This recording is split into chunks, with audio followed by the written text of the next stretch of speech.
दोस्तों, जम्मू कश्मीर पहलगाम हमले, भारत के एयर स्ट्राइक, ऑपरेशन सिंदूर और सीज फायर के बाद आज देश के प्रधानमंत्री नरेंद्र मोदी ने राष्ट्र के नाम दिए अपने इस संबोधन में 3 बड़ी घोषणाएं की हैं। पीओके को लेकर भी पीएम मोदी ने एक बड़ा ऐलान किया है। इसके अलावा पाकिस्तान को 3 सख्त हिदायत भी दी है और दुनिया भर को एक संदेश भी दिया है भारत की तरफ से। आइए दोस्तों देखते हैं प्रधानमंत्री नरेंद्र मोदी की इस लाइव स्पीच में क्या क्या बड़े ऐलान किए गए। पीएम मोदी ने कहा कि पानी और खून एक साथ नहीं बहेगा। पाकिस्तान के खिलाफ कार्रवाई सिर्फ स्थगित हुई है, रुकी नहीं है, यानी कार्रवाई अभी खत्म नहीं हुई है, पॉज हुई है। पीएम बोले कि हमारी तीनों सेनाएं अभी तो अलर्ट मोड पर हैं। बस पाकिस्तान जरा सी कोई घिनौनी हरकत करके तो देखें, उसके बाद पता चलेगा कि भारत अब अगला जवाब क्या देता है। ऑपरेशन सिंदूर के बाद पहली बार देश के प्रधानमंत्री नरेंद्र मोदी ने शाम 8 बजे देश को संबोधित किया और सबसे पहले तो पीएम मोदी ने कहा, हर भारतवासी की तरफ से हमारे वीर सैनिकों को सैल्यूट। और आगे भी अपने संबोधन में पीएम ने पाकिस्तान को हिदायत देते हुए कहा कि पाकिस्तान से अब अगर कोई बातचीत होगी तो सिर्फ आतंकवाद और पीओके के मुद्दे पर होगी।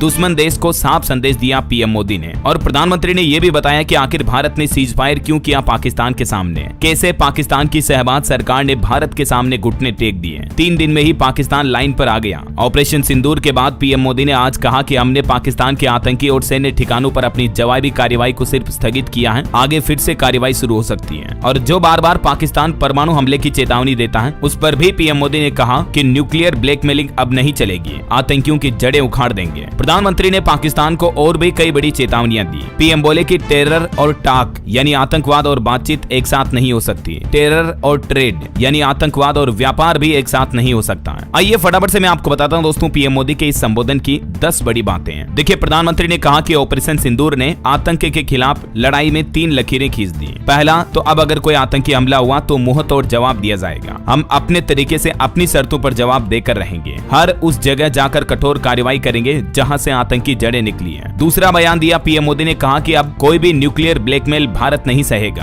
क्योंकि परमाणु हमले की आड़ में पनप रहे आतंकी ठिकानों पर अब भारत सटीक और निर्णायक प्रहार करेगा। तीसरा, हम आतंक की सरपरस्त सरकार और आतंक के आकाओं को अलग अलग नहीं देखेंगे, यानी अब अगर आगे पाकिस्तान कोई घिनौनी हरकत करता है तो सरकार को भी आतंकवाद के रूप में ही देखा जाएगा। क्योंकि इस पर भी पीएम मोदी ने कहा कि ऑपरेशन सिंदूर के दौरान पाकिस्तान का घिनौना सच दुनिया ने देखा है। जब आतंकी मारे गए तो उनको विदाई देने के लिए सेना के बड़े बड़े अफसर उमड़ पड़े। स्टेट स्पॉन्सर आतंकवाद का ये सबसे बड़ा सबूत है। आगे पीएम बोलते हैं कि युद्ध के मैदान पर हमने हर बार पाकिस्तान को धूल चटाई है और इस बार के ऑपरेशन सिंदूर ने तो एक नया आयाम जोड़ा है। दुनिया देख रही है कि 21वीं सदी के वॉरफेयर में made in India defence equipment का समय आ चुका है। अब देखिए कुछ अलग अलग मुद्दों पर पाकिस्तान के लिए पीएम मोदी ने क्या कहा। आतंकवाद पर पीएम बोले कि दुनिया भर में हुए आतंकी हमलों के तार भी पाकिस्तान से जुड़े हैं। और सीज फायर पर पीएम मोदी ने कहा कि पाकिस्तान के पिटने के बाद दुनिया भर ने गुहार लगाई। भारत की आक्रामक कार्रवाई के बाद पाकिस्तान बचने के रास्ते खोजने लगा। भारत से बुरी तरह से मार खाने के बाद किसी मजबूरी में 10 मई की दोपहर को पाकिस्तानी सेना ने हमारे डीजीएमओ से संपर्क किया। तब तक हम आतंकवाद के इंफ्रास्ट्रक्चर को बड़े पैमाने पर नुकसान पहुंचा चुके थे। कई आतंकियों को भी मौत के घाट उतार दिया था। और फिर जब पाकिस्तान की तरफ से गुहार लगाई गई, जब ये कहा गया कि उसकी ओर से आगे कोई भी आतंकी गतिविधि और सैन्य दुस्साहस नहीं दिखाया जाएगा, तब जाकर भारत ने उस पर विचार किया। पीएम ने फिर से हिदायत देते हुए कहा कि मैं फिर से दोहरा रहा हूं, हमने पाकिस्तान के आतंकी और सैन्य ठिकानों पर जवाबी कार्रवाई को सिर्फ स्थगित किया है। आने वाले दिनों में हम पाकिस्तान के हर कदम को इस कसौटी पर मापेंगे कि वो आगे का क्या रवैया अपनाता है। भारत की एयरफोर्स, आर्मी, नौसेना, बीएसएफ, अर्धसैनिक बल सभी अलर्ट मोड पर हैं। उसके बाद जो पीएम मोदी ने अपने संबोधन में कहा, उससे तो दोस्तों पाकिस्तान भी हिल गया होगा। सिंधु जल समझौते और पीओके पर पीएम ने क्या कहा, देखिए जरा। पीएम बोले कि खून और पानी एक साथ नहीं बहेगा। भारत का मत एक स्पष्ट मत है, टेरर और टोक एक साथ नहीं हो सकते हैं, टेरर और ट्रेड भी एक साथ नहीं चल सकते हैं। यानी पाकिस्तान अगर खून बहाएगा तो भारत की तरफ से अब पानी नहीं मिलेगा। विश्व समुदाय से भी मैं कहूंगा कि हमारी घोषित नीति रही है, अगर पाकिस्तान से बात होगी तो टेररिज्म पर ही होगी, अगर बात होगी तो पीओके पर ही होगी। पीएम मोदी ने बिल्कुल साफ संदेश दे दिया है कि अब अगर पाकिस्तान ने कोई हरकत की तो जल्द ही पीओके वापस भारत में मिल जाएगा और पाकिस्तान के आतंकवाद का नाश हो जाएगा, सफाया हो जाएगा। आज बुद्ध पूर्णिमा के मौके पर भी पीएम मोदी ने कहा, देशवासियों आज बुद्ध पूर्णिमा है और भगवान बुद्ध ने हमें शांति का रास्ता दिखाया है। शांति का मार्ग भी शक्ति से होकर ही जाता है। मानवता शांति और समृद्धि की तरफ आगे बढ़े, हर भारतीय शांति से जी सके, विकसित भारत के सपने को पूरा कर सके, इसीलिए भारत का का शक्तिशाली होना बहुत जरूरी है और आवश्यकता पड़ने पर इस शक्ति का इस्तेमाल करना भी बहुत जरूरी है। तो इस तरह से अपने संबोधन में पीएम मोदी ने पाकिस्तान और दुनिया भर को हिदायत देने के बाद देश के सैन्य वीर जवानों को एक बार फिर से सैल्यूट किया और इस ऑपरेशन पर भी पीएम ने बात करते हुए कहा कि अगला भी आतंकी हमला हुआ तो मुंह तोड़ जवाब मिलेगा। पीएम बोले कि पाकिस्तानी वायुसेना के एयरबेस को भी नुकसान पहुंचाया जिस पर बहुत घमंड करता था पाकिस्तान। मोदी ने कहा कि आतंक के आकाओं को भारत ने एक झटके में खत्म कर दिया। 100 से ज्यादा खूंखार आतंकवादियों को मौत के घाट उतारा। आतंकवादियों ने सपने में भी ऐसा नहीं सोचा था कि भारत इतना बड़ा फैसला लेगा। 7 मई की सुबह पूरी दुनिया ने इस प्रतिज्ञा को परिणाम में बदलते देखा है। पीएम ने कहा कि हमने आतंकियों को मिट्टी में मिलाने के लिए सेनाओं को पूरी छूट दी। आतंकियों ने निर्दोष लोगों को उनके परिवारों के सामने मारा तो उसके बाद भारतीय सैनिकों ने भी अपने ऑपरेशन के लक्ष्यों की प्राप्ति की। मोदी ने अगेन सेनाओं को पराक्रम किया और जय हिंद के साथ अपना संबोधन समाप्त किया। तो ये रहा दोस्तों आज के प्रधानमंत्री नरेंद्र मोदी के पूरे संबोधन का सारांश, हाइलाइट्स मैंने आपको बता दिए। आप क्या कहना चाहेंगे दोस्तों इस मुद्दे पर? पीओके को लेकर आपकी क्या राय विचार है, कमेंट करके बताइएगा जरूर।